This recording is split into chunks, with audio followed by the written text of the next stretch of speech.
La Cafetera. Dirige Fernando Berlín. ¿Quieres un café? En el programa La Cafetera de Radio Cable. La ha entrevistado Fernando Berlín en La Cafetera. Mañana en La Cafetera de Radio Cable. Porque con las cosas que había dicho, que yo le oí la grabación del programa de Fernando Berlín. The very, very distinguished and respected President of China. And we will be having some discussions. I think we've already agreed to a lot of things and we'll agree to some more right now. Como ahora lo que está de moda, la libertad, la palabra libertad favorita de la derecha. ¿Cuál libertad buscan ellos? La libertad del mercado.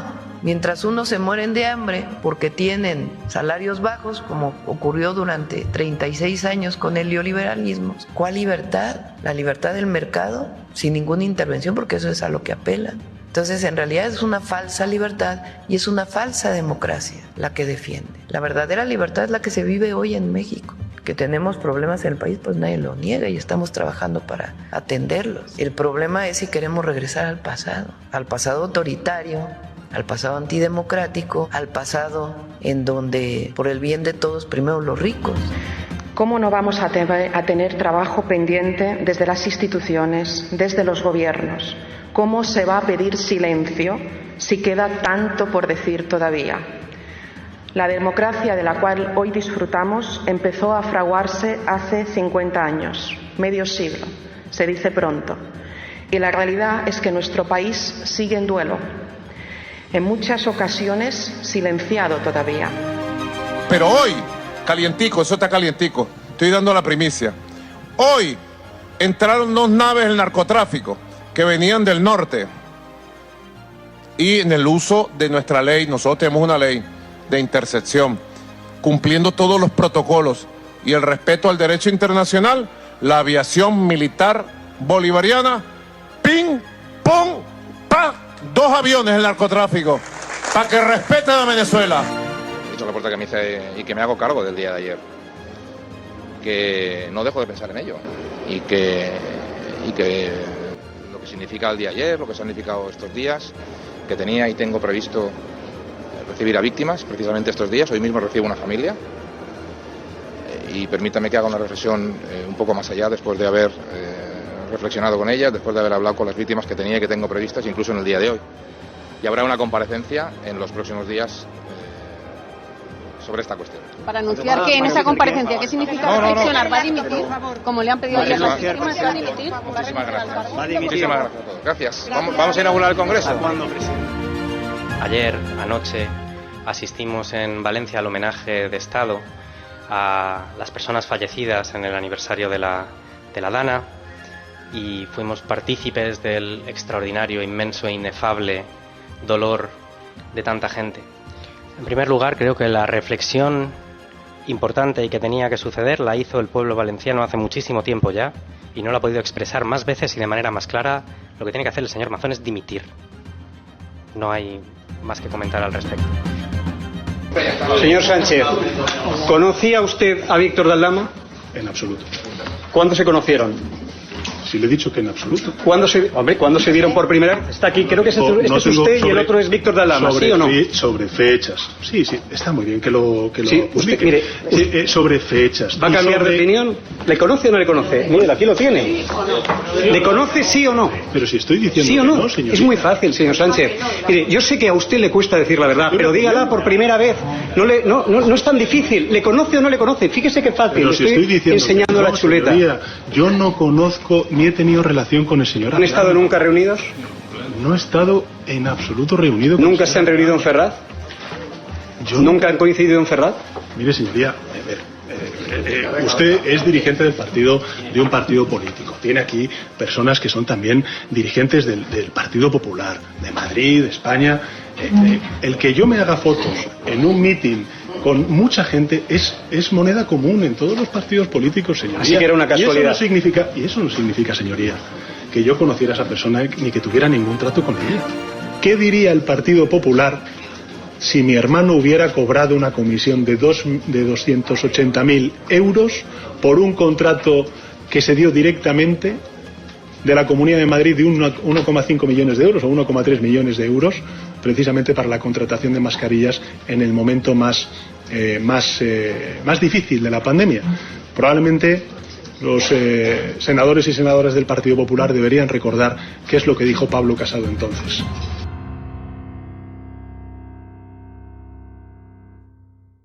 Levántate con ganas, que el mundo hoy no se acaba. No dejemos la esperanza en la caja de Pandora. Ay, la caja de Pandora que abrió y salieron los truenos. Sí, el mundo no se acaba, a pesar de que cada día nos regala noticias de lo más angustiosa. Buenos días a todos, bienvenidos a la cafetera del viernes, esa cafetera que cocinamos, ese café que cocinamos a fuego lento, café de puchero, como se hacía antiguamente, cocinado lentamente a lo largo de la semana y que después también hoy viernes pues grabamos un pequeño fragmento a primera hora de la mañana, media hora de actualidad, para repasar la actualidad más directa, los últimos titulares, para estar al día, pero luego vamos a escuchar a Pilar de la Peña haciendo el análisis de la prensa internacional. Sabéis que hacemos un seguimiento muy exhaustivo de lo que publican los medios de comunicación internacionales. Nos sirven de resumen semanal, son más afinados, están un poco más distanciados de la pasión con la que se cuentan en España las cosas, así que tienen una mirada más sosegada, más objetiva, también lo hacen sin tanta interferencia de la política como se publican aquí las noticias.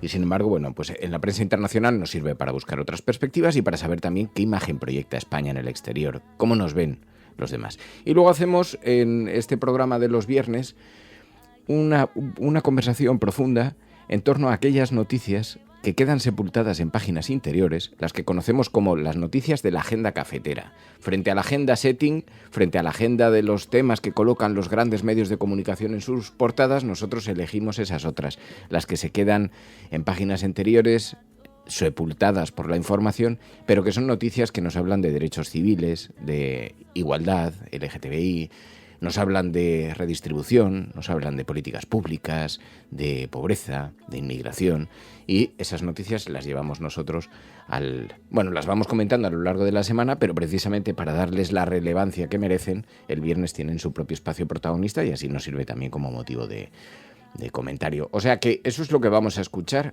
en este programa a lo largo de la mañana. Muy buenos días a todos, bienvenidos a la cafetera, comunidad, bienvenida familia de la cafetera, en una mañana en la que la prensa se hace eco de la comparecencia de Pedro Sánchez en la comisión de investigación por el caso Koldo que se sigue en el Senado.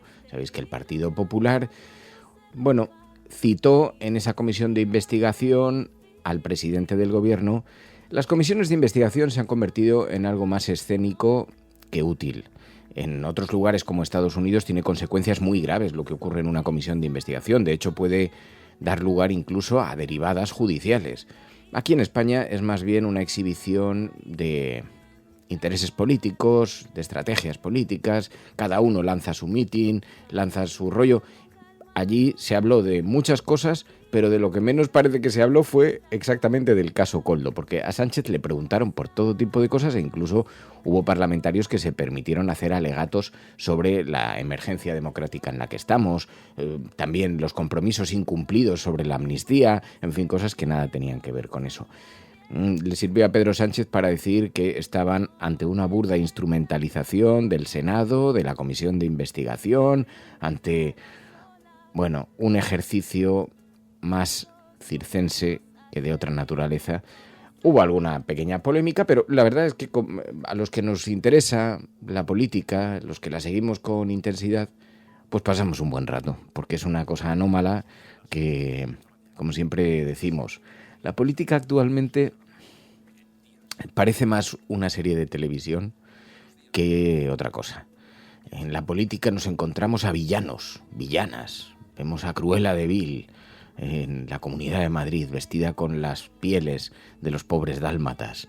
Vemos villanos, vemos a buenos, buenísimos, malos, malísimos. vemos el amor, el desamor, y casi es un vodevil al que vamos asistiendo cada semana. Yo entiendo que para la gente que no ha seguido de cerca la política resulta casi incomprensible, porque es que vamos por fascículos. De pronto la gente ya no sabe ni quién es Koldo, ni quién es Ábalos, ni de dónde salen, ni que si Cerdán se dedicaba a qué no sé suerte de qué cosas como secretario de organización del PSOE, ¿qué es eso? O sea, yo comprendo que la mayor parte de la gente pues no está a estas. Pero bueno, la vida, cada mañana, las noticias. Ahora vamos a repasar un poquito qué ha dado lugar, pero hemos escuchado también el resumen de sonidos de las últimas horas. Allí hemos visto a Venezuela anunciando el derribo de 2 aviones, supuestamente que portaban narcotraficantes. Mal ejemplo el que sigue de Estados Unidos bombardeando, asesinando a unos señores que van en un avión. Ellos dicen que son narcotraficantes, que cuentan con pruebas. El mismo argumento que utiliza Donald Trump, dice que violaron el espacio aéreo y que por lo tanto la aviación venezolana decidió derribarlos. Pero mal mundo este que estamos diseñando, que estamos dibujando. Bueno, os decía, en las portadas de los periódicos, el caso ayer, la presencia de Sánchez en el Senado es el asunto de portada en toda la prensa. En El País dice Sánchez, tras la caótica sesión del Senado, dijo estar satisfecho. En el ABC, no le consta, es el gran titular. En El Mundo, Sánchez rehúye la corrupción con 5 horas de evasivas. Y en La Vanguardia, el interrogatorio del PP a Sánchez solo ahonda la bronca política, mientras que en La Razón, las 6 grietas de un Sánchez sin memoria ante el Senado, dice el periódico La Razón. Hoy me cuesta mucho decidir cuál es la portada más florida. Yo diría que la de La Razón tiene muchas papeletas, aunque El Mundo, por la fotografía elegida, sale un Pedro Sánchez casi, diría, retador, con las gafas en la mano. Ha habido, es que esto también es las cosas que tiene la prensa española que a veces dan vergüenza ajena.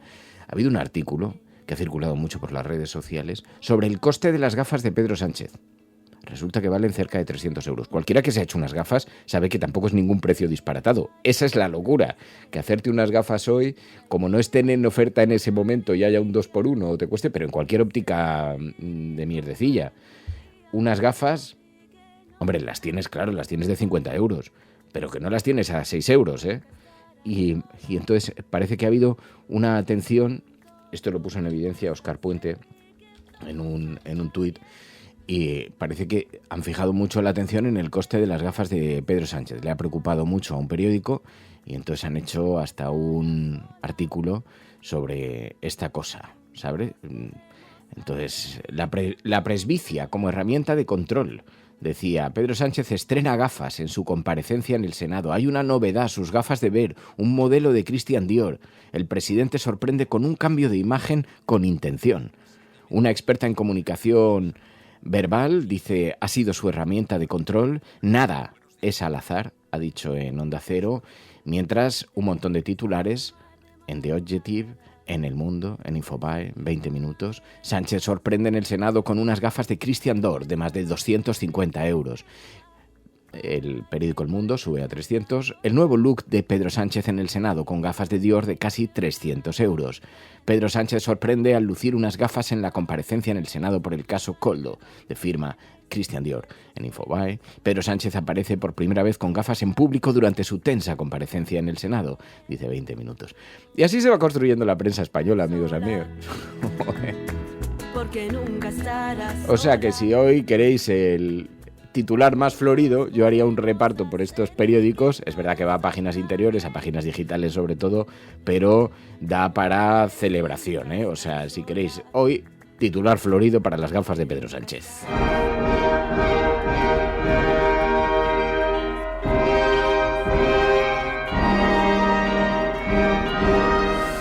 Sí, amigos, porque como decía... ¡Ay, qué volumen! Como decía Óscar Puente, la presbicia convertida en una herramienta de control político. Nada es al azar.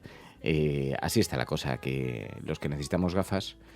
yo me voy a poner lentillas. A ver si alguien que usa gafas me da unos consejos para mis primeras lentillas, ¿sabes? Porque siempre me ha dado como mucho pánico meter ahí el dedo en el ojo. Es una buena metáfora. Nunca me ha gustado mucho meter el dedo en el ojo. Yo siempre he sido un tío muy sosegado. Pero digo, esto no sé si vea, pero... Y luego no sé si ves de cerca y de lejos. A ver si alguien me lo aclara. Porque claro, si me pongo unas lentillas para ver bien de lejos, luego no voy a ver la pantalla del ordenador. Bueno, chorradas aparte, efectivamente, sesión de control. Este es el titular, el gran asunto de portada en los periódicos, el gran asunto que convoca la atención de la prensa, y vimos a Pedro Sánchez. Es verdad que estaba a la defensiva, pero es que también recibió unos ataques por parte de los senadores que en ocasiones llegaban a ser daba mucha pereza. El señor Casado, a propósito del hermano de la señora Ayuso. Señor Sánchez, ¿conocía usted a Víctor de Aldama? En absoluto. ¿Cuándo se conocieron? Conocía a Víctor de Aldama en absoluto. En absoluto, como sinónimo, podemos entender el no. Pero el senador del Partido Popular... Luego aquí ves la condición de los senadores y dan muchos vergüencita ajena, sinceramente. Si le he dicho que en absoluto. ¿Cuándo se vieron por primera vez? Está aquí, creo que este es usted y el otro es Víctor de Aldama, ¿sí o no? Sobre fechas. Sí, está muy bien que lo sí, publique. Mire, sobre fechas. ¿Va a cambiar de opinión? ¿Le conoce o no le conoce? Mire, aquí lo tiene. ¿Le conoce sí o no? Pero si estoy diciendo ¿sí o no? Que no, señorita. Es muy fácil, señor Sánchez. Mire, yo sé que a usted le cuesta decir la verdad, pero dígala por primera vez. No es tan difícil. ¿Le conoce o no le conoce? Fíjese qué fácil. Pero si estoy diciendo enseñando la chuleta. Señoría, yo no conozco ni he tenido relación con el señor. ¿Han estado nunca reunidos? No he estado en absoluto reunido. ¿Nunca se han reunido en Ferraz? ¿Nunca han coincidido en Ferraz?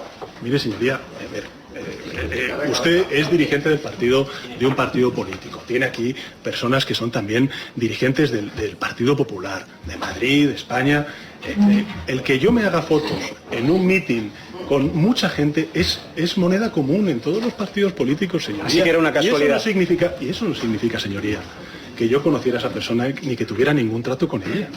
Hablemos de casualidades. Fíjese. Así fue la cosa, o sea, le pregunta, le dice que no le conoce, le insiste, bueno, pero entonces ¿cuándo se vieron? Le he dicho que no le conozco, pero ¿se vieron? ¿Qué día se vieron? Mire, en esta foto aparecen juntos, es una foto que aparecen en la parte de atrás de un mitin.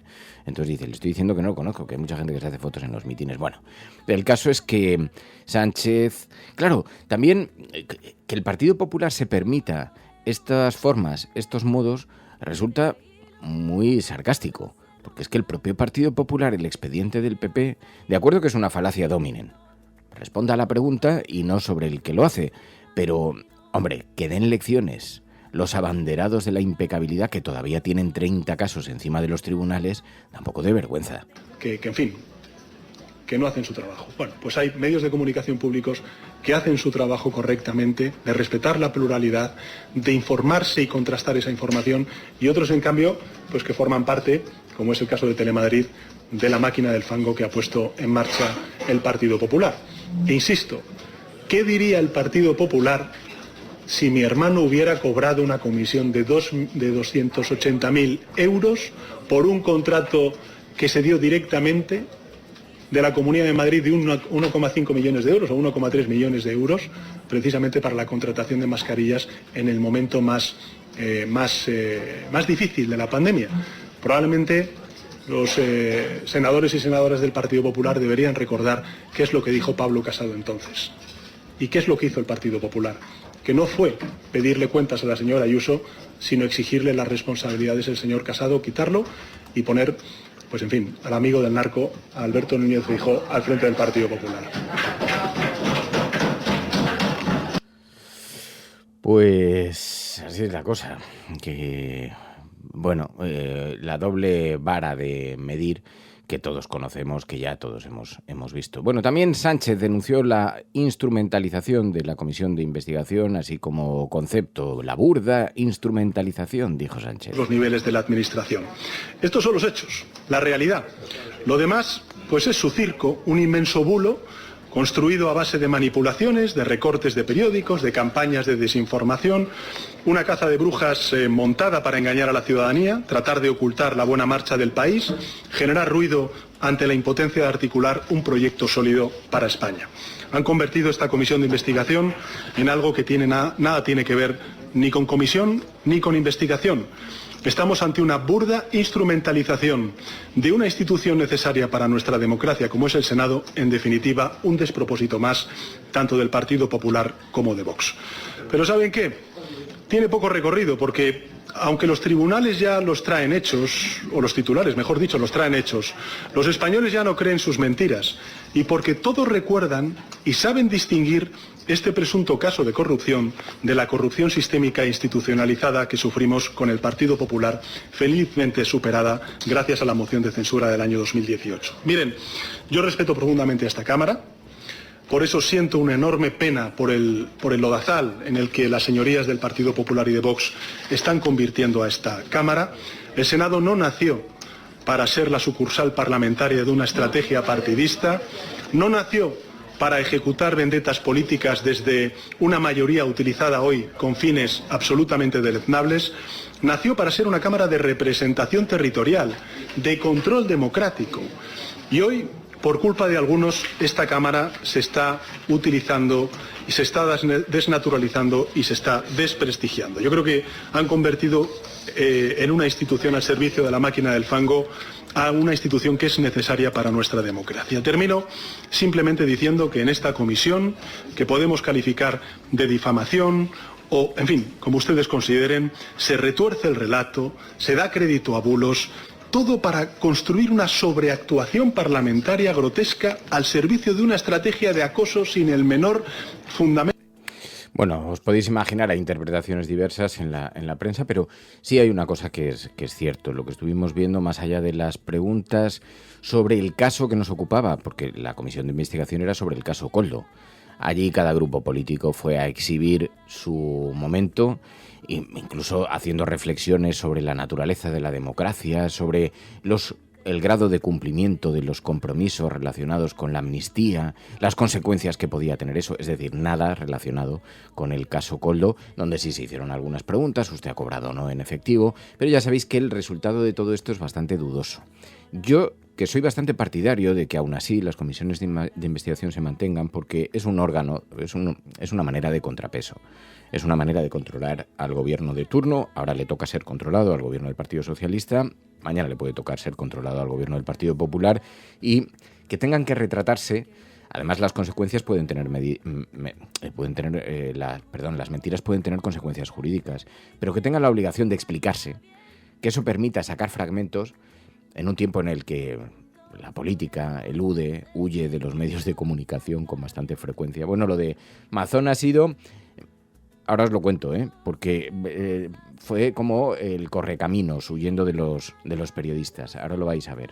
Pero bueno, así terminó la comisión de investigación sin la comparecencia, sin muchos avances. Eso es lo que reconocen hoy, lo que señala prácticamente la unanimidad de la prensa. También dice el periódico La Razón que hubo 6 grietas: donaciones del suegro, el dinero en metálico, Koldo, Ábalos, el gerente y el dinero de las primarias. Pero lo cierto es que muchas de las cosas por las que se preguntó a Pedro Sánchez ni siquiera vienen en el informe de la UCO. Son conclusiones y son también insinuaciones lanzadas en los medios de comunicación, en algunas tertulias. Se lanzan cosas, pero sin que haya ni fuente documental, ni la línea de investigación va por ahí, sino que son intuiciones que tiene pues un tertuliano que dice: yo creo que pues si esto ocurrió, seguramente fue por esto. Y se convirtieron en objeto de pregunta. Claro, resultaba un poco grotesco con algunas cuestiones. Pero el no le consta es el titular de portada para el ABC. Sánchez se atrinchera, responde con evasivas, rechaza contestar si su hermano vivió en Portugal. La actuación del senador del PP, grotesca para el PSOE y agridulce para los suyos. O sea, ni al propio PP le gustó demasiado la actuación de su senador, porque resultó un poco superficial. Esa es la verdad, no estuvo muy a la altura. Pero bueno, os decía, ayer también vimos a Mazón, después del funeral de Estado que había tenido lugar 24 horas antes, donde escuchamos los gritos contra Mazón. Ahora, cuando repasemos la prensa internacional, lo vamos a volver a oír, porque en la prensa internacional ha tenido mucha repercusión. Y claro, el bochorno, también lo que tuvo que aguantar Carlos Mazón, los gritos de dimisión, allí sentado. Nos preguntábamos si le harían reflexionar. Bueno, dice que va a hacer una reflexión profunda después de lo que vivió en el funeral de la Dana. Ahora, los periodistas le tuvieron que perseguir durante y preguntarle una y otra vez hasta que consiguieron arrancarle esta respuesta. He dicho a la puerta que me hice y que me hago cargo del día de ayer, que no dejo de pensar en ello y que lo que significa el día de ayer, lo que significado estos días, que tenía y tengo previsto recibir a víctimas precisamente estos días. Hoy mismo recibo una familia y permítame que haga una reflexión un poco más allá después de haber reflexionado con ellas, después de haber hablado con las víctimas que tenía y que tengo previstas, incluso en el día de hoy. Y habrá una comparecencia en los próximos días sobre esta cuestión. Para anunciar que en esa comparecencia, ¿qué significa reflexionar? ¿Va a dimitir? Como le han pedido ayer las víctimas, ¿va a dimitir? Muchísimas gracias. Muchísimas gracias a todos. Gracias. Vamos a inaugurar el Congreso. Vamos a inaugurar el Congreso. Y por tanto, para hacer una reflexión más profunda sobre todo el día de ayer y sobre estos días. Y allí le volvieron a preguntar, volvió a hacer otra declaración con lo mismo. Se hará una reflexión así abierta en qué. ¿A qué se refiere? ¿Qué significa hacer esa reflexión? Está tratando otra vez, nuevamente, de ganar tiempo exclusivamente. Ayer precisamente decía esto Bustinduy, la única reflexión ya la han hecho los ciudadanos, los que se presentaron en el funeral. Ayer, anoche, asistimos en Valencia al homenaje de Estado a las personas fallecidas en el aniversario de la Dana y fuimos partícipes del extraordinario, inmenso e inefable dolor de tanta gente. En primer lugar, creo que la reflexión importante y que tenía que suceder la hizo el pueblo valenciano hace muchísimo tiempo ya y no la ha podido expresar más veces y de manera más clara. Lo que tiene que hacer el señor Mazón es dimitir. No hay más que comentar al respecto. Ya estaba hecha la reflexión, no hace falta tampoco cogerse mucho tiempo. Bueno, luego han pasado cosas también interesantes en el panorama internacional, algunos de ellos los hemos venido comentando, pero se han ido concretando. Fijaos lo que ha sucedido. Venezuela copia el proceder de Estados Unidos en esa estrategia que ha desplegado en el Caribe militar, supuestamente para luchar contra el narcotráfico. Venezuela intenta contraprogramar diciendo nosotros también estamos actuando contra el narcotráfico. Fijaos, hemos derribado 2 aviones cuando nos estábamos quejando precisamente de que se bombardease sin ningún tipo de control judicial con estos asesinatos extrajudiciales a ojos de todo el planeta, violando el derecho internacional. Bueno, Venezuela argumenta que violaron el espacio aéreo, que tienen competencias para hacer eso y que la aviación venezolana decidió derribarlos. Pero hoy, calientico, eso está calientico, estoy dando la primicia. Hoy entraron 2 naves del narcotráfico que venían del norte y en el uso de nuestra ley, nosotros tenemos una ley de intercepción, cumpliendo todos los protocolos y el respeto al derecho internacional, la aviación militar bolivariana, ping, pong, pa, 2 aviones del narcotráfico, para que respeten a Venezuela. Y así por el estilo, ping, pum, pam, todos los días. ¿Ejerciendo qué? ¿Cómo se llama eso? Ejercer la soberanía. ¿Quién la ejerce? Nuestros militares, nuestra policía y nuestro pueblo. Soberanía que no se ejerce. Hay un dicho que dice, órgano que no se usa, órgano que, como tú sabes que se atrofia, Alfredo Nazaret. Órgano que no se usa, órgano que se atrofia. Soberanía que no se ejerce. Bueno, el caso es que ejecuciones extrajudiciales, sí, por parte de las Fuerzas Armadas venezolanas, mismos argumentos para que utiliza el trumpismo con las Fuerzas Armadas norteamericanas, eso sí, en aguas internacionales, tiene límites y debate jurídico paralelo, pero en todo caso esta impunidad de estos asesinatos fuera del marco de la ley, el uso de la fuerza letal contra imputados sin una debida revisión judicial, resulta bastante poco digerible, lo practique quien lo practique. Y mientras tanto, México, Claudia Sheinbaum, la derecha se está apropiando de la palabra libertad. Como ahora lo que está de moda, la libertad, la palabra libertad favorita de la derecha. ¿Cuál libertad buscan ellos? La libertad del mercado. Mientras unos se mueren de hambre porque tienen salarios bajos, como ocurrió durante 36 años con el neoliberalismo. ¿Cuál libertad? ¿La libertad del mercado? Sin ninguna intervención, porque eso es a lo que apelan.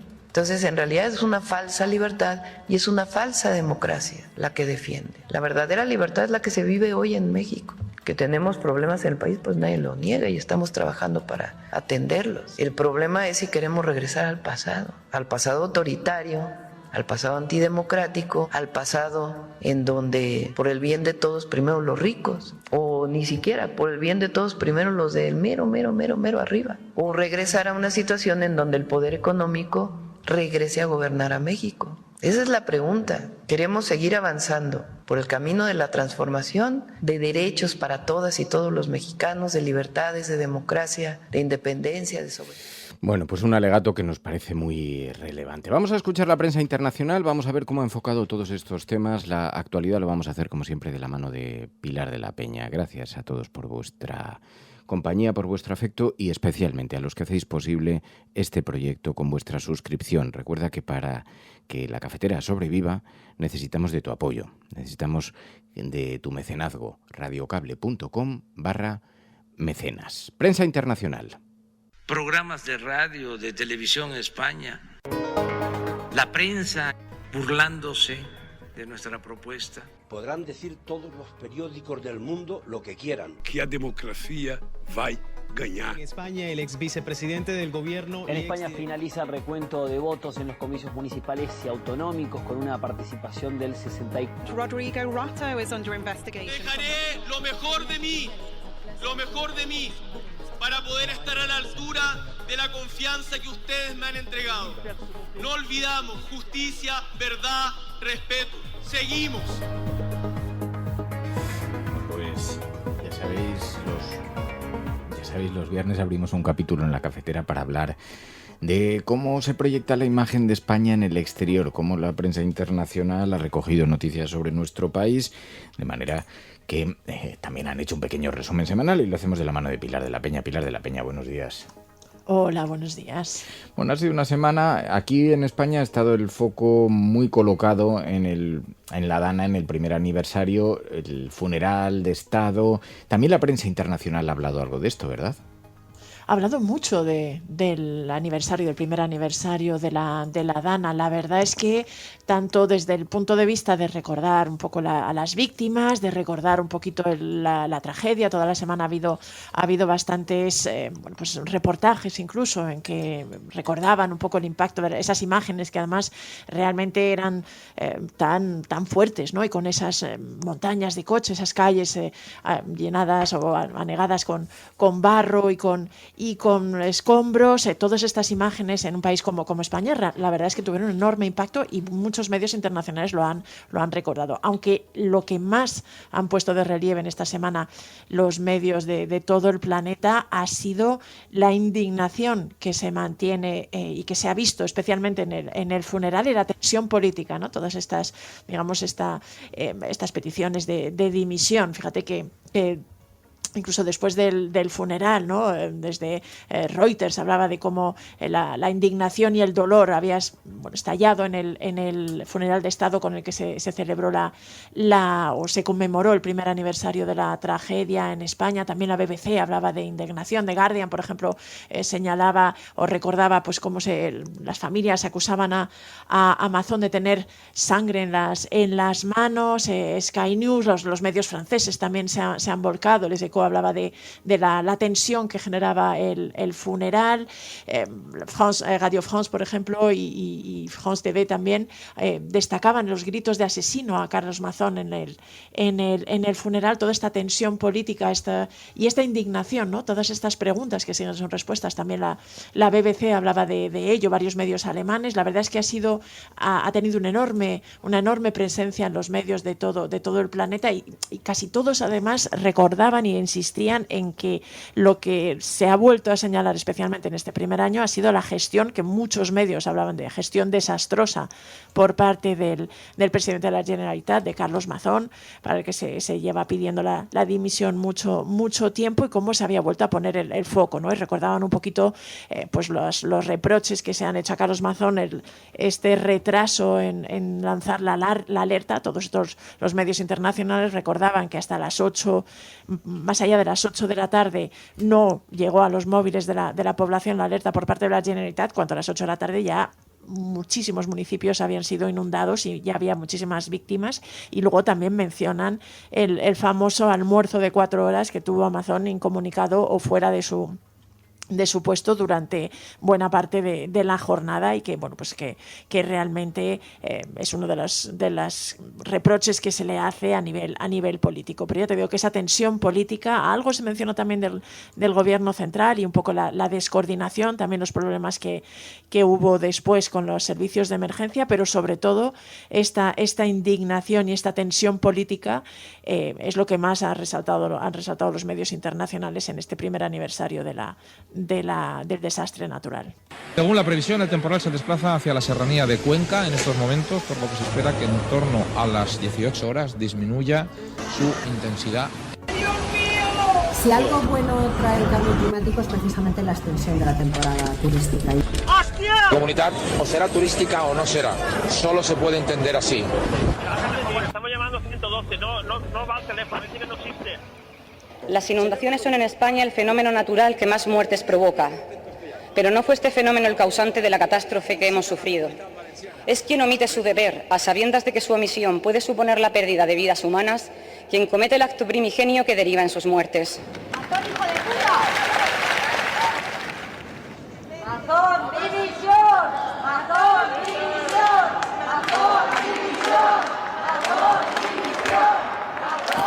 Bueno, sin duda han sido unas horas muy difíciles para los familiares, pero que también ha tenido toda esta derivada política, la tensión, la polarización, también la inacción, que en ese sentido había un audio que ayer poníamos en el programa. Era una intervención de Pablo Pombo en Onda Cero. Y lo poníamos porque hacía una reflexión en torno a lo que deberíamos haber aprendido y a lo poco que aprendemos ante catástrofes como la de la Dana, y nos parecía bastante oportuna. Es la cápsula de café. Algunas cosas que yo creo que podemos aprender. Primera, negar el cambio climático es letal. Letal. No se puede estar en contra de la ciencia. Estar en contra de la ciencia es estar en contra de la vida. Lo digo por la extrema derecha. Ellos que tanto dicen defender la vida. Pues defiendan la ciencia. Lo segundo, evitar que nos pasó también en verano. Evitar que los daños puedan agravarse porque la administración del Estado y la administración autonómica tengan color político. Oiga, cuando la situación es de emergencia, dejen de mirar la camiseta de su partido y pónganse la camiseta de España. Lo tercero, no puede ser que la desgracia nos divida una vez tras otra. Y mira que llevamos desgracias acumuladas. Es el único país del mundo en el que las desgracias, en lugar de unirnos, nos enfrentan. Y eso es en parte responsabilidad de cada uno de nosotros, no solo de los políticos. No podemos aplaudir a quienes tratan de dividirnos en los momentos más críticos de nuestro país. Por favor, exijamos el mismo empeño a nuestros representantes, tengan el color que tengan, sean de nuestra preferencia política o no, exijámosles a todos, pero empezando por los nuestros, el mismo empeño para reconstruir que para dividir. El mismo empeño. El mismo empeño. Y mira, también exijamos un poquito de pudor. Para mí Amazon se tenía que haber ido en el día 1, en el día 2, en el día 3, me da igual, pero se tenía que haber ido hace mucho tiempo. El caso es que si la Dana y todo lo que conlleva, todo lo de alrededor, un fuerte impacto en la prensa internacional, también en España, también en la conciencia colectiva, también en el recuerdo de todas las víctimas. Somos incapaces de imaginar el dolor y el sufrimiento que ha quedado en un montón de gente que lo único que está buscando es justicia y reparación. Hoy hemos visto también, Pilar, numerosos medios internacionales destacando a lo largo de toda la semana, especialmente las manifestaciones del sábado, las peticiones de dimisión contra Amazon, porque ha habido peticiones, se han dado, por supuesto, en todo el arco parlamentario, pero también las movilizaciones, ¿no? Sí, como te decía, toda esta semana la prensa internacional ha estado muy pendiente de todo lo que tenía que ver con el primer aniversario de la Dana, y ya desde el fin de semana tuvo una gran repercusión la gran manifestación que hubo en Valencia de 50.000 personas, que además es la cifra que recogen medios como Le Monde, The Guardian, la Deutsche Welle, Reuters, Mediapart, Arab News, incluso Taipei Times, que es un diario asiático. La verdad es que les ha llamado la atención y sobre todo esta indignación, ¿no? Y cómo un año después de las devastadoras inundaciones y de esta Dana que dejó más de 230 muertos, pues la gente había salido a la calle pidiendo eso, ¿no? Pidiendo las responsabilidades y la dimisión del presidente autonómico Carlos Mazón, que era, digamos, lo que se ponía de relieve. Todos estos medios, igual que toda esta semana, han recordado que esta Dana y estas lluvias torrenciales que sufrió España, en particular la Comunidad Valenciana, fueron de los peores desastres naturales que ha habido en Europa en las últimas 2 décadas, pero ponían de relieve esto, ¿no? Que la gente seguía muy enfadada y consideraba pues que había motivo más que de sobra para exigir responsabilidades al gobierno de Carlos Mazón y especialmente la dimisión del presidente por la gestión que había tenido, ¿no? Y bueno, pues había varios medios que destacaba que desde hace un año las familias y buena parte de la sociedad valenciana pedía insistentemente esta dimisión de Carlos Mazón. Lo destacaba, por ejemplo, Le Monde, pero de momento pues no se había producido y bueno, ya te digo, desde la manifestación han estado mencionando y hablando de la desastrosa y nefasta, dos de los adjetivos que han utilizado bastantes medios internacionales para describir cómo fue la gestión de la catástrofe de Mazón, y luego que se mantenía esta furia, este enfado, este malestar y esta indignación ciudadana que se vio en la manifestación y que se ha visto también en el funeral y en general en todo este tiempo. Bueno, pues es una de las noticias que esta semana ha tenido impacto, pero también los terremotos políticos. Hemos visto cómo en Cataluña, de pronto, anunciava Puigdemont la ruptura de Junts con el Partido Socialista. A diferència d'altres, insisteixo, nosaltres no estem disposats a continuar ajudant un govern que no ajuda Catalunya. Crec que el Partit Socialista ha de reflexionar. I ha de respondre davant de la ciutadania, ells han de respondre davant de la ciutadania, de quina manera pensen continuar. Bueno, esto hacía que la prensa internacional se preguntase cómo de cojo queda el gobierno del Partido Socialista. Si a esto le sumamos que ha habido otros movimientos, la convocatoria de elecciones en Extremadura, adelanto, es verdad que son los feudos electorales del Partido Popular, o que en este momento se podrían considerar feudos porque lo fueron antaño del Partido Socialista, pero eso hacía presuponer que a lo mejor todo esto lo que nos estaba indicando era que las elecciones generales podían adelantarse, pero de momento especulación tras especulación. Va de que la gente no puede seguir esperando. Y por ese motivo, por responsabilidad, les comunico que acabo de firmar el decreto de convocatoria de elecciones a la Asamblea de Extremadura para el próximo domingo 21 de diciembre del 2025. Bueno, los extremeños están llamados a las urnas, de momento que sepamos el resto del país no, pero lo cierto, Pilar, es que esta ruptura con Puigdemont sí que ha sido objeto de análisis en la prensa internacional, ¿no? Sí, ha tenido bastante repercusión desde medios como The Politico, el Frankfurter Allgemeine, Liberación, Bloomberg, Süddeutsche Zeitung, Le Monde, Reuters, Le Figaro, en fin, multitud de medios, sobre todo europeos, pero no únicamente. También, por ejemplo, la agencia turca Anadolu. La verdad es que todos lo han destacado, han explicado un poquito los motivos, ¿no? Han recogido, pues, es verdad que Carles Puigdemont es un personaje que tiene un cierto nivel de conocimiento en la actualidad internacional por toda la crisis de Cataluña. Por ejemplo, hay varios diarios belga como el Eco, por ejemplo, que lo ha destacado esta ruptura, y se explica un poquito cómo ha decidido romper la alianza o retirar el apoyo a Pedro Sánchez, el partido catalán, bueno, pues considerando que no había cumplido los compromisos que había tomado, que había aceptado con ellos en 2023 cuando se firmó este acuerdo para la investidura. Liberación, de hecho, en su titular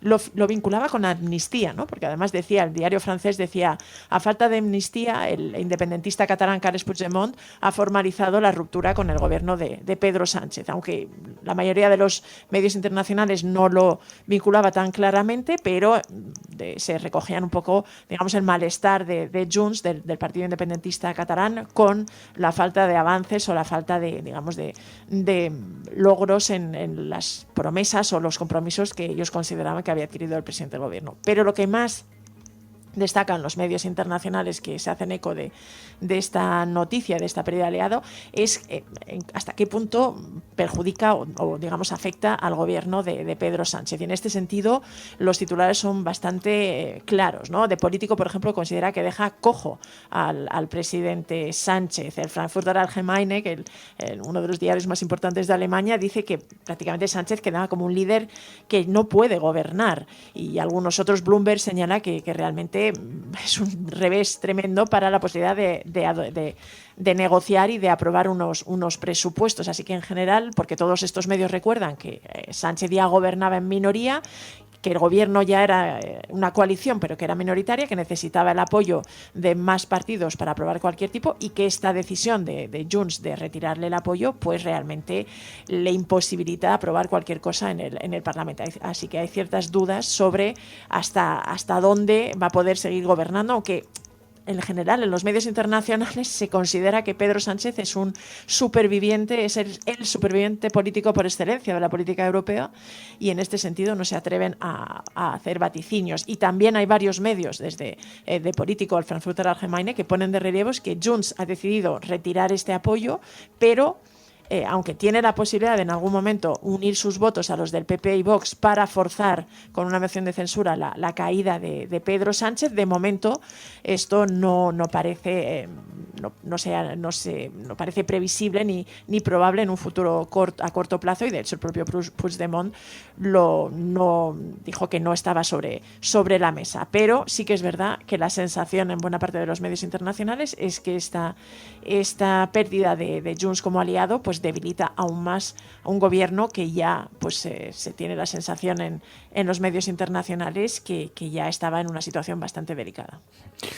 Houdini, el Houdini de la política española, siempre tiene un conejo en la chistera, siempre tiene una sorpresa, y por eso están los aliados parlamentarios y los aliados de la coalición de gobierno siempre a la expectativa de esta vez caerá Sánchez, y de pronto saca un conejo de la chistera y consigue sobrevivir, y bueno, así lo reconoce la prensa internacional. Es un auténtico superviviente a la vista de cómo están además el resto de democracias a nuestro alrededor. Pero en todo caso, Pilar, esta semana ha habido... Fíjate que ha conseguido, además, es verdad que lo de los parlamentos fragmentados es una realidad que se está imponiendo en toda Europa, y en este sentido, bueno, pues se mira a Pedro Sánchez con cierta envidia, y es que además están cayendo muchos gobiernos en toda Europa por no saber o por no tener líderes que son capaces de navegar o de gestionar estas situaciones, que es verdad que son mucho más complicadas, que además pues no permiten. Fíjate que esta misma semana hemos visto, ha habido elecciones en Países Bajos, la extrema derecha de Geert Wilders, que había sido la gran triunfadora hace unos meses y que llegó después de una larga negociación a formar gobierno, y que sin embargo ellos mismos forzaron la caída del gobierno, pues al final han perdido 11 escaños y va a ser muy difícil que vuelvan a gobernar. Pero también es un parlamento súper fragmentado. En Francia también estamos viendo los problemas que está teniendo el gobierno de Emmanuel Macron para intentar conseguir el apoyo, y en este sentido hasta ahora lo que ha logrado Pedro Sánchez manteniéndose en el poder desde 2018, pues es algo que se ve con cierta admiración casi por parte de muchos analistas europeos. Y pues así como lo veis, pero decía, el tema morbillo de la semana ha estado, es que he estado buscando los audios como loco en el Fígaro, porque han entrevistado al rey emérito, a Juan Carlos I. Hay elogios y también hay críticas, pero sobre todo resaltan algunos elementos que han tenido impacto en otros medios internacionales. También ha saltado a The Times por esos elogios que lanza o palabras en defensa del dictador Franco. A ver, háblanos el contexto, ¿qué ha pasado? El Fígaro entrevista a Juan Carlos I, resulta que saca libro.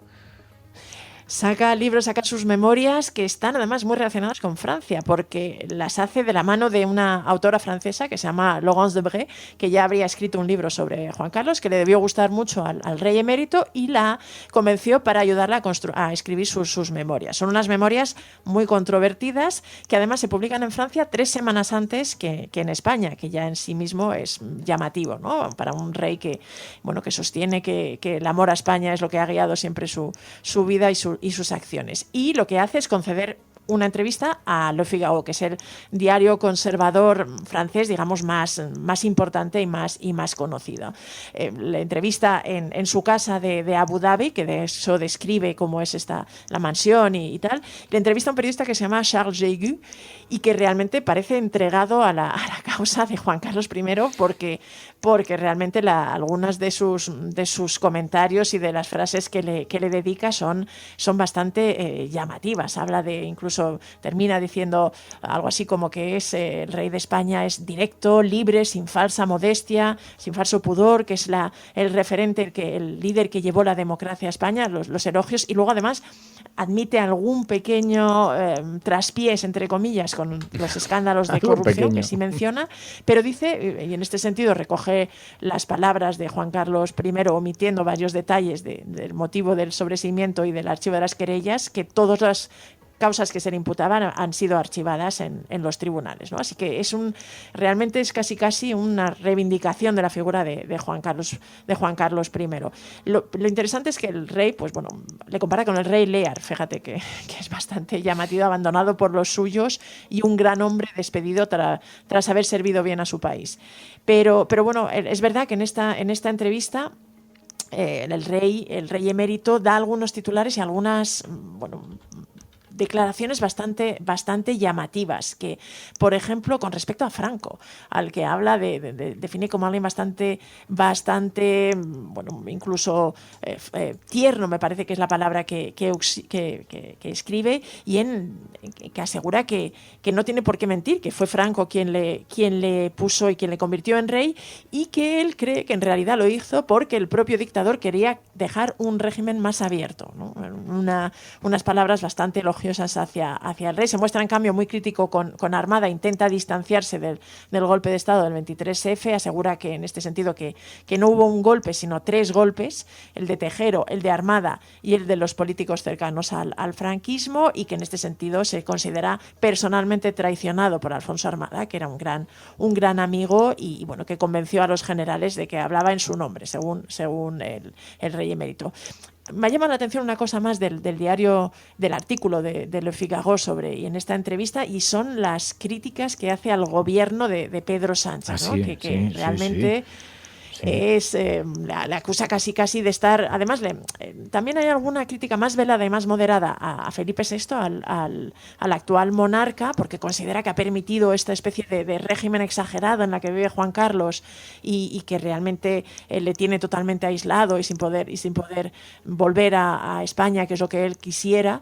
Y considera que es por los influjos, incluso los malos modales de Pedro Sánchez y del actual gobierno, que asegura que sueña con derrocar la monarquía y que en este sentido está trabajando para ello. Así que ya te digo que el artículo de Le Figaro es bastante pro-monárquico y pro-juancarlista. Fíjate que no es el único, también ha sido entrevistado en Paris Match, que es un semanario con mucha tirada y mucho prestigio en el entorno europeo, y me ha parecido bastante menos complaciente con Juan Carlos el artículo de la entrevista, y ellos lo que titulan y lo que destacan es que Juan Carlos tiene la sensación de que le han robado su historia, que por eso ha escrito este libro. Pero sí es interesante, si tenéis la ocasión, las entrevistas son bastante reveladoras para leerlas en los medios internacionales. Muy interesante, pero también vamos a contextualizarlo. Decía, porque claro, parece un lavado de imagen. Emilio Silva, el presidente de la Asociación para la Recuperación de la Memoria Histórica, ayer precisamente nos pedía que escuchásemos este sonido, este audio. Es un agente del CSID, de los Servicios Secretos Españoles. Esto se emitió en un documental y decía, en este documental, el agente del CSID, hablando del 23F y del rey, hablaba de la responsabilidad que tuvo el rey en el golpe de Estado.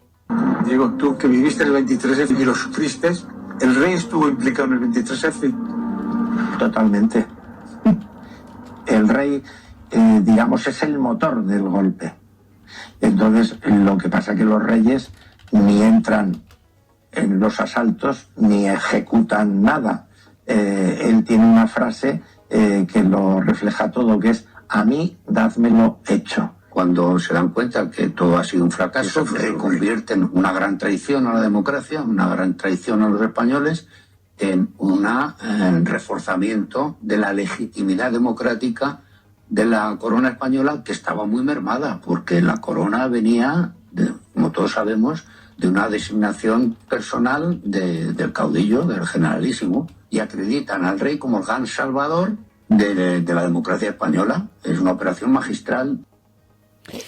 El documental Salvar al Rey, que provocó incluso una solicitud de investigación sobre el rey emérito, donde Unidas Podemos, Esquerra Republicana, Junts, PDeCAT, la CUP, Bildu, BNG, Compromís, Más País registraron una petición de comisión para indagar en los negocios con Arabia Saudí y también el rol de los servicios secretos y todo esto. Y ahí vimos a los agentes del CSIC hablando que luego se convirtió en el CNI, hablando sobre la protección al monarca y todas estas cosas. Bueno, el caso es que ¿cómo son estas cosas que han tenido un fuerte impacto en la prensa internacional? Porque claro, todo esto, Pilar, ha dado lugar además a destripar las entrevistas y también a subrayar otras cosas, palabras sobre Lady Di o el riesgo de que el libro incomode y perjudique a Felipe VI, ¿no?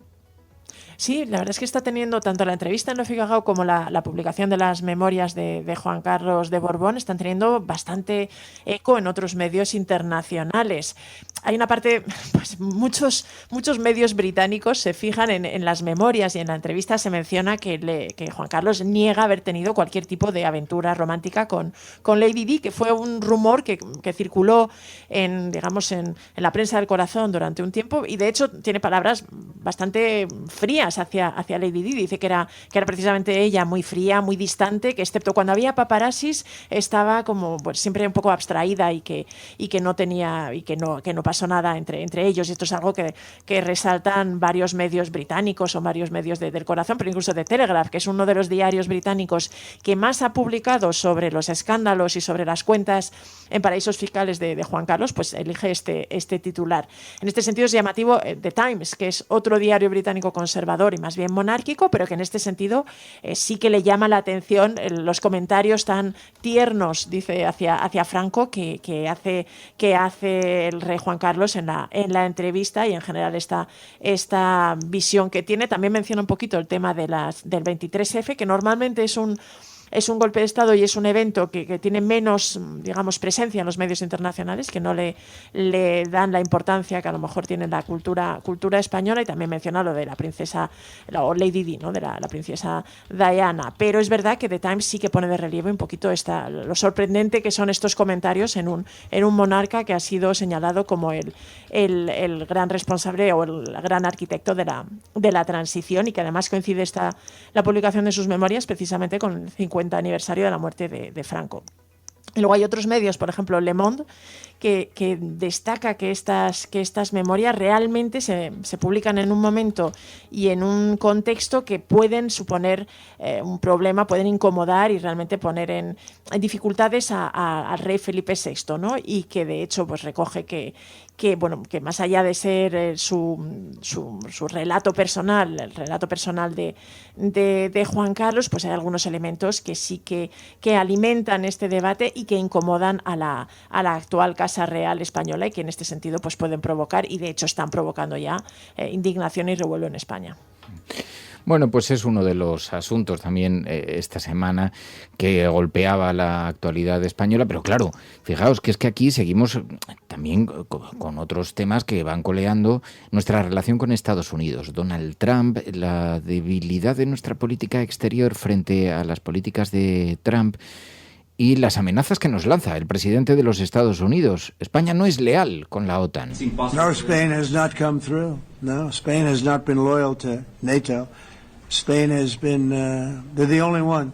Everyone went up to, as you know, I mean, you were at 2% and they all went up to 5%, but Spain disagreed with that. I think Spain should be reprimanded for that. I think it's very bad that they did that, but that's up to them. That's up to NATO and Spain. Bueno, y amenazando directamente a nuestro país, aunque parece que no ha preocupado ni a la OTAN ni al gobierno, decía de político, ¿no? Sí, un artículo de la edición europea del digital estadounidense, que además tiene mucha influencia en Bruselas, y llevaba además una temporada pues hablando un poquito, incluso publicó un artículo en que decía que algunos en la OTAN sí que veían, bueno, pues secundaban un poquito las declaraciones de Pedro Sánchez, digamos los países del norte de Europa que tenían realmente o más presente la amenaza rusa, o que sí que abogaban por hacer un esfuerzo en mejorar o en aumentar el gasto en defensa y en las capacidades defensivas de Europa, y veían a España como una especie de verso suelto. Sin embargo, el político cita a otras fuentes internas de la OTAN que dicen que, bueno, que realmente estas últimas amenazas de Donald Trump no han preocupado ni han sido tomadas muy en serio. Desde luego, a nivel militar, citaban a un alto responsable de la Alianza Atlántica, aunque no le mencionaban, no le decían que habían prometido garantizar su anonimato, pero explicaba que realmente no se había tomado con preocupación ni muy en serio esta amenaza, porque Donald Trump, hay que recordar, abogó, incluso insinuó que la OTAN debería echar a España, ¿no? Luego habló de aranceles y de aplicar algún tipo de castigo en forma de algún tipo de castigo comercial, pues eso, en forma de aranceles, pero lo que explicaba el artículo de Político es que ni en el gobierno español ni realmente en la cúpula de la OTAN se habían tomado demasiado en serio las amenazas de Donald Trump. Sí consideraba que evidenciaba la irritación que mantiene Donald Trump, porque esta semana ha estado de visita en Asia y ha estado, bueno, pues firmando acuerdos con varios países, incluso parece que suavizando las tensiones con China y reuniéndose con Xi Jinping, así que no ha insistido en estas amenazas o en estas críticas a España, pero sí que se mantienen de fondo. Pero parece, bueno, pues que tanto el gobierno español, que es lo que destacaba de Político, que ha recordado un poco su compromiso y todo lo que mantiene como ha sido un socio leal durante todos estos años, y bueno, pues desde la OTAN tampoco se la habían tomado muy en serio, aunque terminaba de Político recogiendo unas declaraciones de una de las portavoces de la Casa Blanca, que advertía que el presidente de Estados Unidos siempre hablaba en serio y que seguro que estaba considerando algún tipo de castigo, de consecuencia económica para España en el caso de mantenerse el rechazo a subir el gasto de defensa hasta el 5% del PIB. Bueno, pues algunos de los temas que han ocupado la atención de la prensa internacional, que han hecho que la prensa extranjera se fije en nuestro país y que también nos sirven un poquito como columna vertebral de resumen semanal, aunque la semana ha dado para muchas otras cosas. Algunas de ellas quedan en páginas interiores, quedan reducidas al peso de las páginas de los periódicos. Es lo que nosotros llamamos nuestra agenda de la cafetera, una agenda paralela donde tienen cabida pues noticias que van más allá de la agenda setting. Ante Dios Todopoderoso, Venezuela. Por ahí hay un payaso. Lo primero que tiene que hacer o tenía que hacer es convocar a elecciones. Esas caritas del domingo. Lo que vamos a disfrutar el domingo con los progres. Le taché a Podemos de populista. Ahí me equivoqué. Pero el Partido Popular sí que tiene que tener credibilidad para hablar de corrupción, porque es nuestra seña de identidad. Y aprovecho la ocasión para invitarte a que acudas al acto de presentación de Vox en Barcelona. Pues este jueves, no sé si estaré yo, pero alguien de Ciudadanos seguro que acude, porque la cordialidad, de verdad, o sea, no es porque estemos, la gente que nos conoce fuera del plató sabe que esto ha sido siempre así. El cielo no se toma por consenso, el cielo se toma por asalto. Yes, we can. Yes, we did. Vamos a proceder a la exhumación de los restos del dictador Franco del Valle de los Caídos. El enemigo es Daesh, el terrorismo yihadista. Más allá de la agenda setting está la agenda de los oyentes de la cafetera. Buenos días, cafeteros. Buenos días, cafetera. Buenos días, mundo. Creo que la revolución dicen que será feminista o no será, y yo apunto, además, que será ecologista o no será. Hagamos que se nos oiga. Hagamos que se nos conozca. Buenos días, Resistencia. Buenos días, cafetera. Buenos días, Resistencia.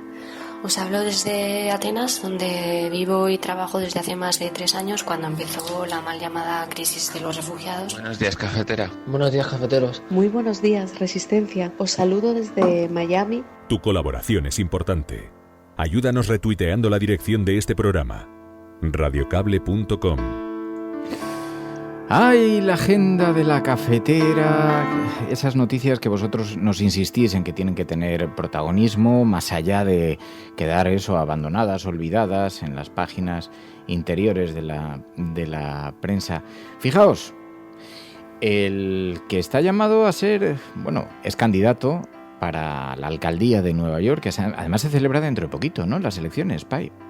El 4 de noviembre. O sea, estamos las tenemos a la alcaldía de Nueva York. Sí. A la vuelta de la esquina. Y hay un gran favorito, este candidato, Zoran Mandani, hasta que yo aprenda a pronunciar correctamente esto, porque es Zoran Mamdani. Zoran Mamdani. Quanne. Pero ese realmente no lo utiliza. Es Zoran Mamdani.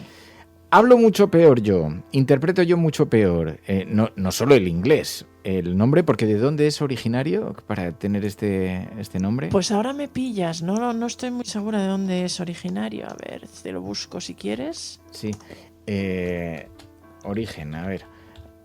Nació en Uganda. En Uganda, o sea, que es ugandés. O sea, el ugandés no lo domino, una mierda lo domino, pero el inglés tampoco nada bien. Desde luego, lo que sí que ha demostrado él es que domina varias lenguas, por lo menos el castellano. Uno de los anuncios, una de las campañas electorales, de los anuncios electorales, se dirige en castellano a la comunidad de votantes, al electorado. Y además lo hace de forma súper expresiva. Me ha gustado mucho ver la actitud así tan teatrera que tiene. Es como muy simpático. ¡Hola, Nueva York! Ya pueden salir a votar y estoy pidiendo su apoyo. Por favor, busque su lugar de votación más cercano y voten por mí para ser su próximo alcalde. Me postulo para hacer que esta ciudad sea más asequible para todos. Voy a congelar la renta, asegurar que los autobuses sean más rápidos y gratis y ofrecer cuidado de los niños menores de 5 años, gratis a todas las familias. Cuando miramos una visión... No, ok, ya, córtalo. We cannot spend all day doing this again. Duramos como 3 horas la última vez. Sobre todo para los latinos. Sobre todo, ok. Lo siento, yo no hablo español muy bueno. Él está corriendo para el alcalde. It's better if you can like hit. Pero nunca dejar. Only one new word in here. The only new word is here is ponga. Every other word you've said a bunch of times. All the words are new. Every time the words are new. Por favor, cerrado. Cercano. What's cerrado? Close. Okay. So don't find your closed voting. Abierto. ¿Wanna split it up then? Sí, dale. Juntos podemos luchar por un Nueva York que proteja a todos que hacen grande esta ciudad. Una que luche contra la administración Trump y ICE. Y una que asegure que todos puedan pagar comida y techo. Para ellos y sus familias. Nueva York, ahora es nuestro momento. Encuentre a su lugar de votación y vamos a votar por Zoran. Perdón, Zoran. Porque merecemos una ciudad asequible y fuerte y debemos comenzar ahora. A la comunidad latina, gracias. Espero recibir su apoyo. Bueno, hay muchas expectativas puestas. ¿Cómo será que en la prensa conservadora, podéis flipar, o sea, en la prensa conservadora, una aquelarre izquierdista en Nueva York para impulsar a Mamdani? Es la peor pesadilla de Trump. Bernie Sanders, Alexandria Ocasio-Cortez arropando al candidato socialista y musulmán. Decía el periódico ABC, por ejemplo, haciéndose eco de un gran mitin multitudinario que tuvo lugar allí en Nueva York. Mamdani, el socialista musulmán, favorito para la alcaldía de Nueva York. Y la izquierda demócrata haciendo piña con él. Fue un baño de masas para frenar a Donald Trump extraordinario. Y Trump cree que es imbatible. Lo ha dicho en su círculo más privado, ha salido filtrado, pero llegó a amenazar, bueno, fue una amenaza velada, diciendo que como no participase de las redadas masivas a migrantes, sería arrestado Mamdani. Pero esto, claro, se convirtió en Trump quiere arrestar a Mamdani si gana. No era exactamente así, pero bueno, el caso es que el candidato, hay muchas esperanzas puestas en él y tiene bastantes papeletas para salir adelante su candidatura. desde luego encabeza las encuestas, ganó las primarias demócratas, con lo cual es el candidato oficial de los demócratas, aunque se va a enfrentar a Andrew Cuomo, que es un exgobernador del estado, que también en teoría es demócrata, bueno, en teoría y en la práctica, pero que realmente está visto como el candidato del establishment. Y es que Mamdani ha hecho una campaña brutal. Este anuncio que hemos visto en español, bueno, pues resume muy bien la capacidad que ha tenido un poquito para ilusionar a la gente, para apelar a cosas tan básicas y tan de sentido común, como ayudarles bueno, pues con medidas muy revolucionarias para Nueva York, pero como para ayudar a la población a sobrevivir, ¿no? Pues habla de congelar los alquileres, de facilitar digamos, el cuidado de niños menores de 5 años de forma gratuita, de transporte público, toda una serie de ideas y de medidas que realmente suenan un poquito a comunismo, y es lo que tiene irritado, porque además habla también de poner más impuestos a las grandes fortunas.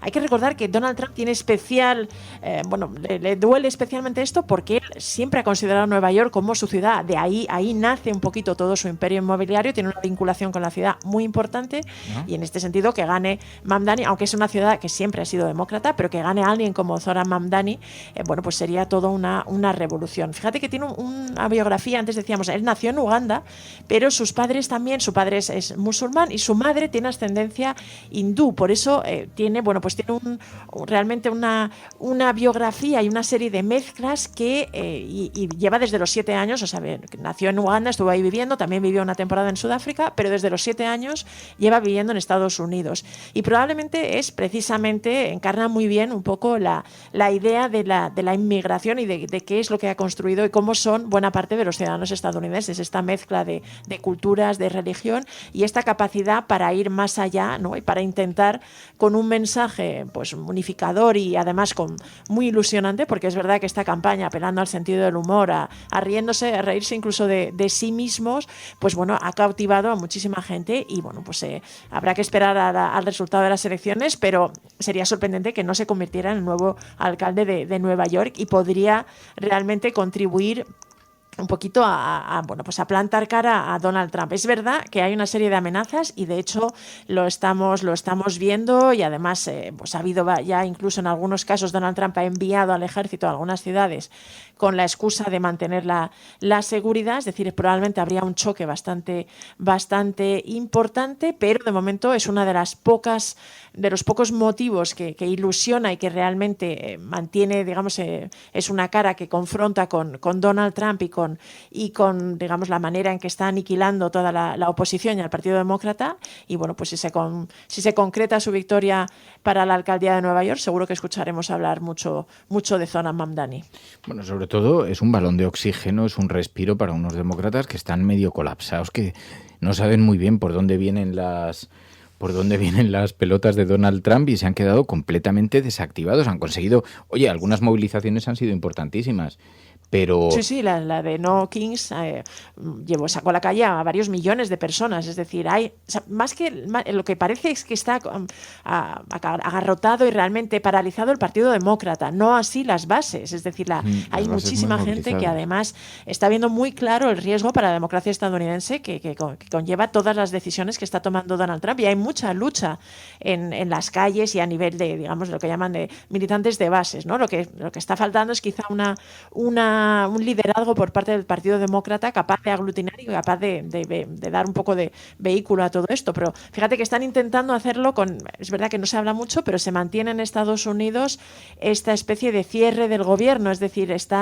el gobierno está cerrado, hay muchísimas agencias que no están funcionando porque no hubo acuerdo en los presupuestos, y esto es una especie de pulso que están llevando a cabo el gobierno de Trump y el Partido Demócrata para intentar negociar una serie de acuerdos y de cesiones, que en el caso de los demócratas están intentando pelear para que se garantice, por ejemplo, los servicios médicos, digamos, el Obamacare, que era lo más parecido a la seguridad social que ha existido en Estados Unidos, aunque solo beneficia a un número limitado de personas, pero que Donald Trump quiere poco a poco ir erosionando, y los demócratas están intentando presionar con este y con algún otro asunto, pero de momento, bueno, pues no está llegando realmente a la ciudadanía con la misma fuerza que, por ejemplo, el mensaje de Zohran Mamdani, digamos, los esfuerzos del Partido Demócrata por plantar cara a Donald Trump.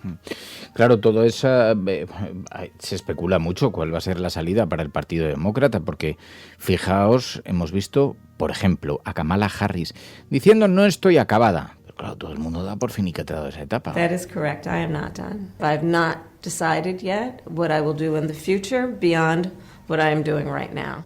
Todavía no sabe qué hará, si será la candidata o no. También tendrá que ver cómo el Partido Demócrata reacciona ante todo eso. Pero ha habido movilizaciones muy importantes. Algunas de ellas, por ejemplo, que han dejado momentos que se han vuelto muy virales. El alcalde de Chicago, llamando a la huelga. Y además, bueno, tuvo un par de momentos también específicamente interesantes. Recordó a sus antepasados que habían estado esclavizados y decía, la sociedad se echó a la calle, todos los ciudadanos se echaron a la calle y es el momento de reeditarlo. Llamaba a la huelga el alcalde de Chicago, que ha tenido momentos también que han sido especialmente comentados en el debate público, ¿no? Sí, la verdad es que sus declaraciones y la manera de defender, incluso por ejemplo, hubo en estos últimos días, Brandon Johnson también le señalaban que tenía pendiente informar de algún tipo de estudio sobre el coste que tenían los inmigrantes ilegales, y él defendía, no existen los inmigrantes ilegales, existen los inmigrantes indocumentados, pero me niego a llamarlos ilegales, ¿no? Mensajes que contrastan y que realmente confrontan con esa criminalización que Donald Trump y en general todo el Partido Republicano está intentando hacer contra la inmigración. Y también hablaba un poquito, es verdad, Chicago es una de las ciudades, también uno de los bastiones de la izquierda, una de las llamadas ciudades santuario, y bueno, pues con este alcalde realmente lo está defendiendo y se está enfrentando a Donald Trump. Donald Trump también ha amenazado con enviar allí tropas del ejército para supuestamente mantener el orden, cuando todas estas ciudades han sido escenarios de algún tipo de protestas o de manifestaciones que han generado algún tipo de incidentes, pero siempre han sido contra precisamente los agentes del ICE, del Servicio de Inmigración, que está persiguiendo a inmigrantes que siguen con una campaña de detención de personas en sus lugares de trabajo, en los colegios, incluso en hospitales, y que está provocando una gran polémica y realmente una sensación de inseguridad brutal en muchos de ellos, y se está intentando plantar cara con figuras como este, y con discursos además que se han vuelto muy virales como estos de Brandon Johnson. Bueno, todas estas cosas en nuestra agenda cafetera que también nos colocan. Sí, estamos todos un poco al borde, con tanta tensión, con tanta crispación. Y nosotros, en nuestro afán para contribuir a sosegar el ambiente, ya sabéis que hemos abierto un nuevo espacio para hablar de salud mental en la cafetera los lunes. Los lunes con Ángela Fernández hablamos de salud mental, hablamos de psicología, de terapia. Esta semana en nuestro programa tuvimos incluso un primer ejercicio de relajación. Os lo voy a recordar, el ejercicio de las 4 estaciones, que yo lo estoy haciendo ya todos los días, porque esto es muy práctico. El ejercicio de las 4 estaciones, que consiste en hacer una respiración de 4 segundos, mantenerla 4 segundos, bueno, así lo contaba la propia psicóloga. Un ejercicio. Yo, suelo utilizar mucho un ejercicio concreto que está basado un poco en el mindfulness, en la respiración consciente. Creo que es algo que ayuda mucho cuando estamos sobresaturados, cuando nos encontramos en bucles rumiativos, ¿no? de pensamientos, y nos ayuda como a parar, a ver un poquito la realidad que tenemos delante y a conectar con esa realidad. Yo le llamo la respiración de las 4 estaciones. Además me gusta mucho porque no es solo una respiración como tal, sino que mezcla también con una especie de visualización, de imaginación, que te hace adentrarte un poquito más en la respiración. ¿Por qué se llama la respiración de las 4 estaciones? Porque siempre va a ser con 4 segundos, inhalas el aire 4 segundos, retienes 4 segundos, lo sueltas 4 segundos y luego te paras, sigues respirando normal, pero te paras 4 segundos intentando dejar un poquito esa mente en blanco. En el primer grupo de 4 segundos pensaríamos en la primavera, tendríamos que traernos recuerdos de primavera, como si con cada inhalación floreciese algo, ¿no? Dentro de nosotros nos imaginamos una flor dentro. Y luego, los siguientes 4 segundos, lo que vamos a hacer es retener el aire dentro, como si fuese verano, retener ese calorcito dentro de nosotros. Bueno, pues retener, después soltar 4 segundos más y así ir escenificando un poco, ir visualizando un poco el cambio de estaciones como ejercicio precisamente para intentar relajar la mente en tiempos como estos. Fijaos que es que, además, decíamos la importancia de esto, porque hemos escuchado precisamente estos días a Antonio Orozco hablando de la importancia de ir a terapia. Y fuiste a un psicólogo y es que has dicho la frase, en 20 minutos solucionó una cosa que yo no había solucionado en 20 años. Sí. O sea, básicamente se puede decir que las herramientas existen y nosotros no somos los únicos que tenemos problemas. O sea, hay mucha gente que tiene problemas, si no iguales, parecidos. Y hay que confiar en que hay gente que sabe mucho más que tú de muchas cosas, pero principalmente de esas. Y el ejercicio, el deporte, el baile, también algunos oyentes nos decían, oye, el movimiento físico en general, que habéis hablado mucho de deporte, el movimiento físico. Bueno, pues todo esto para relajar, para destensar un ambiente que está muy tensado, pero donde también se producen noticias positivas que traemos a la agenda de la cafetera, porque sí, por ejemplo, hemos visto el primer monumento a las Fuerzas Armadas LGTBIQ+, en el Reino Unido, un monumento que fue inaugurado, Pilar, por el rey Carlos. Y que ha, pues recibido bastantes elogios y, que al menos es un reconocimiento, porque fíjate que en Reino Unido realmente hubo una prohibición para que las personas de la comunidad LGTBIQ+, pertenecieran al ejército británico hasta el año 2000. Es que no estamos hablando desde hace tanto tiempo, ¿no? Y de hecho, durante mucho tiempo la homosexualidad era penada con cárcel en un país como Reino Unido, ¿no? Y pues en este sentido ahora, en 2025, pues se ha inaugurado este monumento que pretende honrar a todas las personas de esta comunidad que sirvieron en las fuerzas británicas, que en algunos casos fueron luego perseguidos y que fueron incluso encarcelados o que sufrieron algunos abusos, incluso además de despidos, agresiones sexuales en el ejército.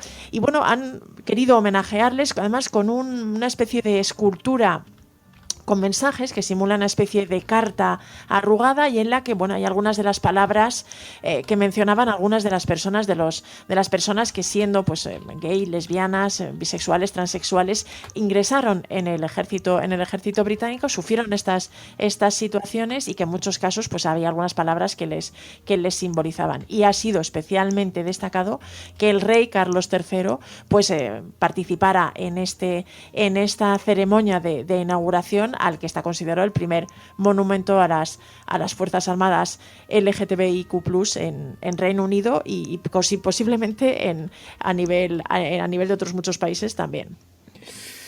Pues se va, aunque en algunos lugares la preocupación, el miedo es a retroceder en los derechos civiles, pero en otros lugares se van consolidando también estos derechos y van ocupando espacio público y eso, como en este caso en el Reino Unido, nos parece que es extraordinariamente importante y más inaugurado por una institución tan conservadora como la de la monarquía. El rey Carlos, que inauguró un monumento dedicado al personal militar, lesbiano, gay, bisexual, transexual, en el que se parece que es, decían en público.es, esto supone su primer compromiso oficial en apoyo de la comunidad LGTBIQ+.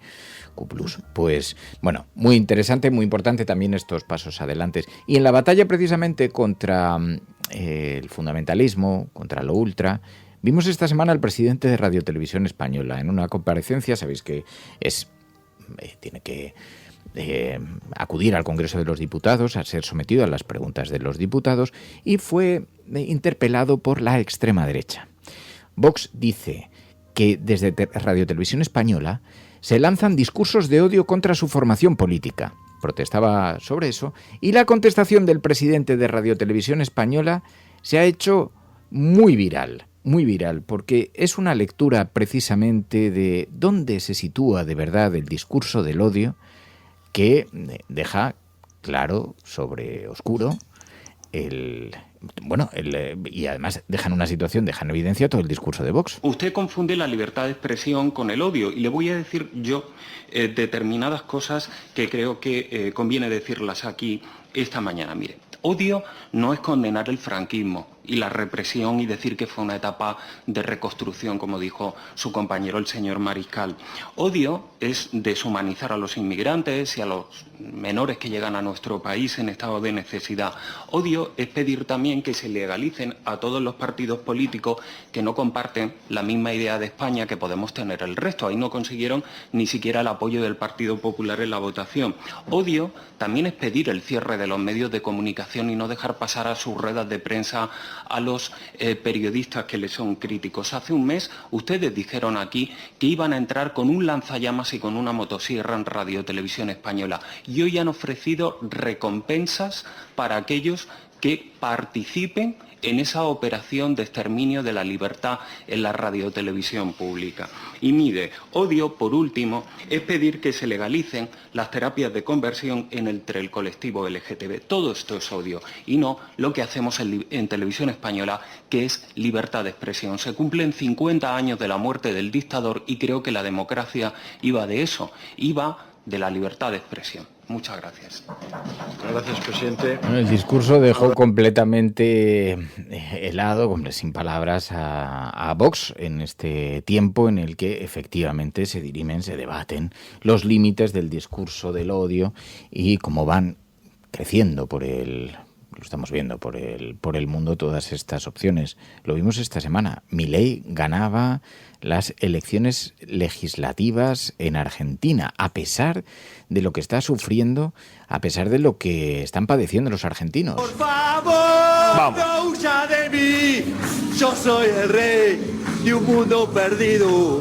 A partir del 10 de diciembre pasamos a contar con 101 diputados en vez de 37. Esa era la celebración, que lo celebró así, a grito pelado, cantando. Digamos que no es una persona cuya estabilidad, pues precisamente esté en el mejor de sus momentos. Pero fijaros en las contradicciones, porque todos estos audios circulan por la red y en ocasiones muestran la decadencia a la que está llegando, por ejemplo, la decadencia moral a la que se está llegando en Argentina. Fijaos en esta seguidora de Milei, contenta y celebrando, pero escuchad bien su caso personal. ¿Qué opinas del resultado? Re bien.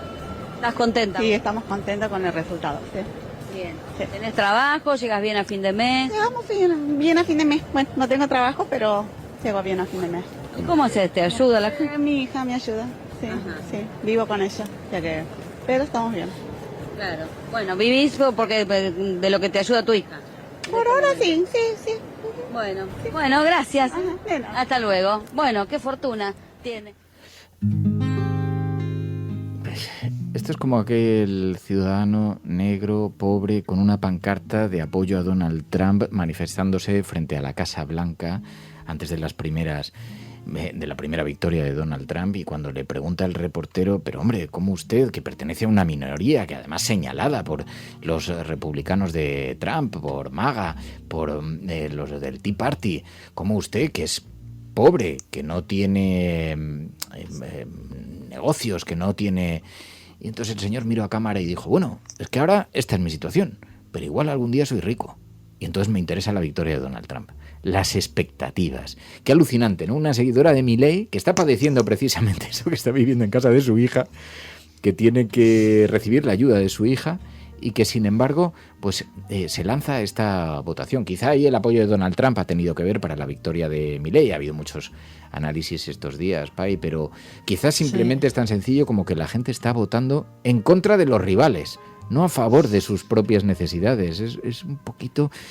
Bueno, ha sido un poco sorprendente esta victoria de Milei, porque realmente hubo unas elecciones hace menos de un mes, casi, o un mes, en la provincia de Buenos Aires, donde hubo una derrota bastante significativa del partido de Javier Milei y una victoria de la izquierda, ¿no? Del kirchnerismo, que es como se les conoce en Argentina. Pero este audio a lo mejor revela un poquito la situación de la gente que a lo mejor lo está pasando muy mal, y si navegas un poquito por las redes sociales ves más testimonios de este estilo.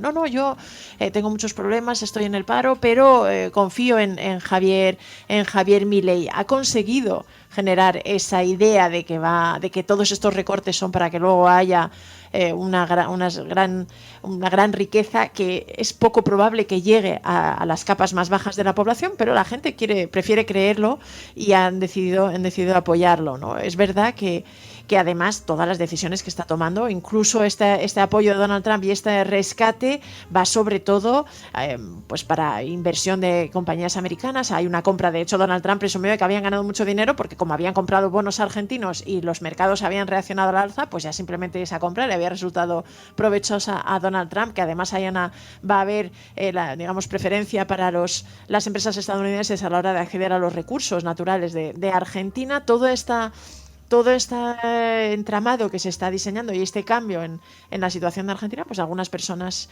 creen que al final revertirá en beneficio para ellas mismas, incluso aunque estén en una situación desfavorecida, y han decidido dar el apoyo a Javier Milei, ¿no? Bueno, sorpresas que nos da la vida, que nos da este tiempo que estamos viviendo, tan lleno de contradicciones, esperanzador, pero a la vez muy, muy, muy verdaderamente inquietante.